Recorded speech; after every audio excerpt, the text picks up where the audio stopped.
Okay, so we finally get to start some carpentry. And what we're going to do is we're going to start building the floor box for this. A few things before we get started. I haven't talked about carpentry yet. One thing, wear a tool belt. If you're not comfortable wearing tool belts and you're going to do any major amount of carpentry, you need a tool belt. And everybody's got a different opinion on them. Some guys like the harnesses. I like just one belt on the side and a hammer hanger on the other side. There's some basic tools that you should always have available. The idea is you don't want to constantly stop what you're doing, go get a tool, you forget where you set it down, you waste the time.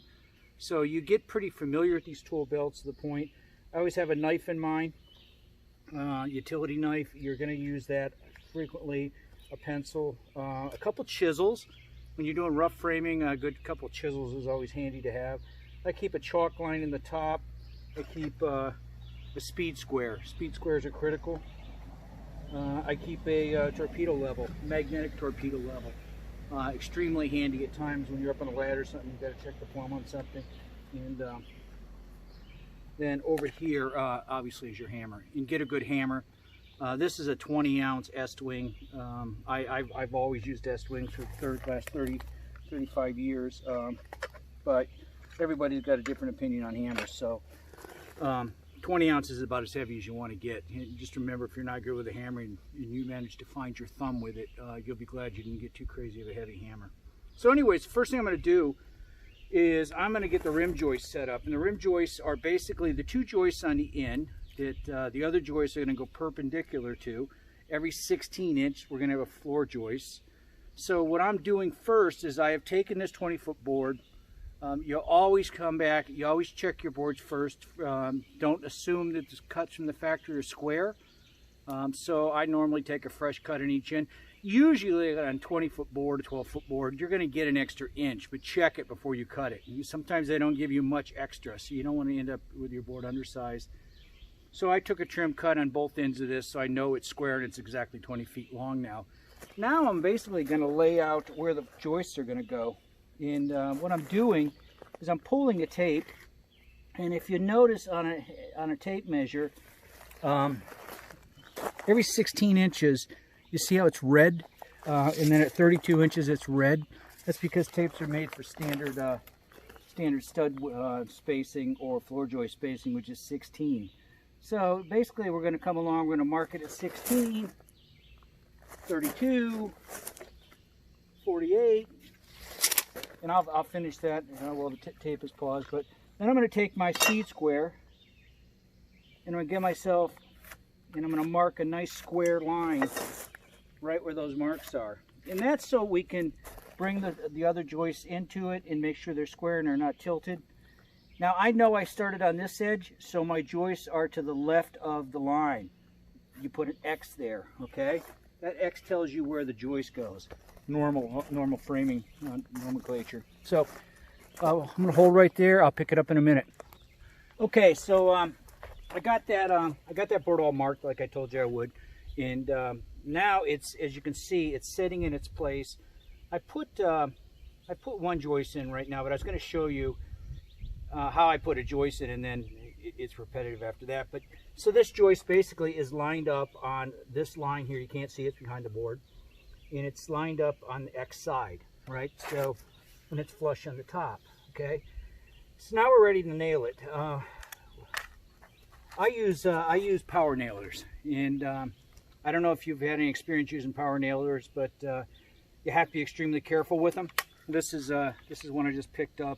This is actually from Harbor Freight. It's a Banks, which relatively inexpensive, but so far it's worked out okay. But I haven't really put it to the test yet. But anyways, there's a lot of different guns you can get.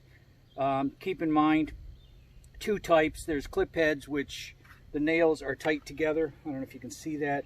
And then there's full heads where there's plastic clips between them. On both of these, you need to make sure that you wear safety glasses. So we'll put these on in just a second, because they have a tendency to spit off debris. The plastic nails are the worst with the plastic clip. But anyways, couple safety tips when you're using a nailer is anytime you're nailing on a board, do not have your hand anywhere near the other side, the edge, because every now and again a nail will follow the grain. It could come out here, it could come out there, it could come out somewhere else. And if you ever had one of those come up into your finger, it's not something you want to do. But so we've got this board in place, and what we're shooting right now is 3-inch galvanized ring shank nails, because we're using treated wood obviously down here in this floor box, which is touching the ground, so it's treated wood. And that's the kind of nails you want. You could shoot 3.5, but 3 will do the job. And I'm going to basically come on the other side, and you see how that's not lined up right now. I don't know if you can tell, but we got to get that lined up on that line like that. Okay, and then we'll come up, we'll line that. And on a floor joist, this is a 2x8, which a 2x8 for a 12-foot span. This isn't technically a span because these joists are actually sitting on the ground the whole way. But I like the 2x8s because it gets the floorboard off the ground well enough that it's not going to get any moisture and have any problem. But so I shot those 4 nails in there. One little other safety tip I'm going to give you: when you buy one of these guns, they have this little device right here. Okay, if you do it like that, it changes the trigger. So right now, if I hold the trigger down and push that gun down, it won't fire. If I change it to that, a lot of framers like to do it that way because it's fast. It's extremely dangerous though. For some reason, if you happen to be holding that trigger down, not thinking, and you tapped it on your leg, wow, that's not good, right? So I'm going to go ahead and put the rest of these in, and once I get this box put together, we'll take a final look at it.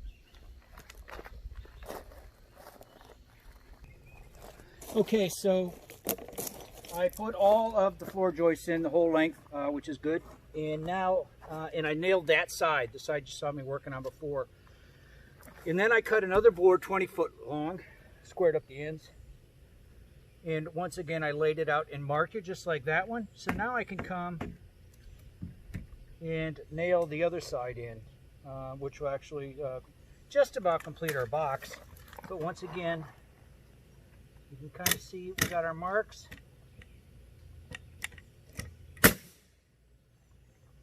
There. So once again, safety glasses, because these things do pop little debris, pieces of wood, pieces of plastic.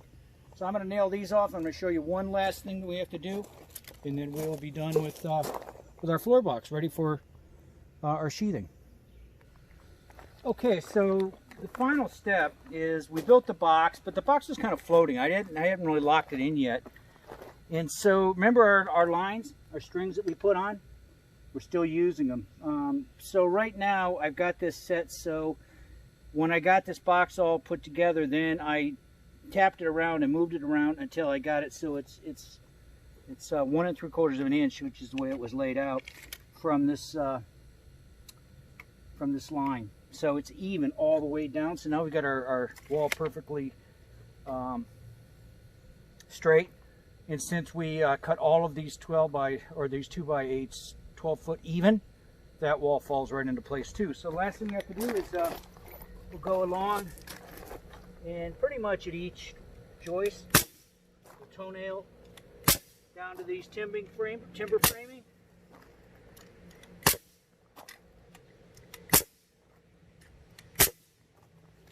And the last thing I'll do is, not everybody does this, but when I do these sheds, I like to take this rim joist and I double it. So I'm going to put another one in the outside of both sides.